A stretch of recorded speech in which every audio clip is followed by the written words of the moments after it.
Dans le premier bouquin que j'ai sorti, j'ai révélé toutes les archives de la ville de Nice qui évoquent le passage dans nos cieux de mystérieux objets célestes qui ont été décrits à travers les siècles et même depuis le IXe siècle par un avocat notamment qui s'appelait Demistrégius. Et ensuite, il y a une affaire qui date du 16 août 1608 où dans le ciel de Nice, il y a eu des choses absolument fantastiques qui se sont passées.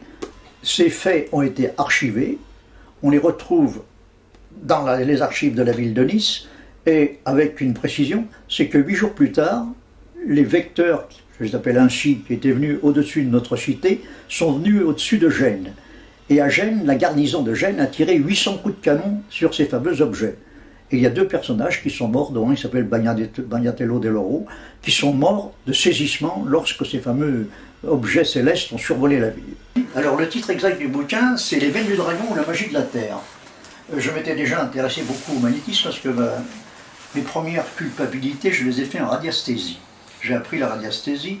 J'avais un grand-père qui était sourcier, qui avait le don de trouver les sources lorsqu'il habitait dans les Deux-Sèvres, et je me suis mis à travailler au pendule. C'était fort intéressant, mais c'est quand même un milieu assez fermé, ça s'arrête là.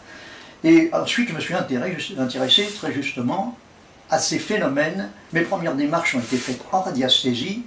J'ai travaillé sur le terrain avec un pendule et avec une baguette. J'ai retrouvé dans les vieilles archives le nom d'un certain Bleuton, qui a vécu au XVIIIe siècle. Et ce personnage était insensitif. Lorsqu'il arrivait d'un endroit où il y avait de l'eau, il commençait à trembler.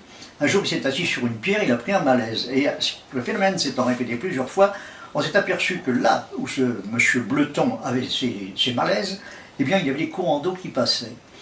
Alors, je me suis très intéressé, je me suis beaucoup intéressé à la géobiologie. Lorsque j'étais en Chine, j'ai rencontré des spécialistes du Feng Shui qui m'ont donné des définitions, des courants telluriques.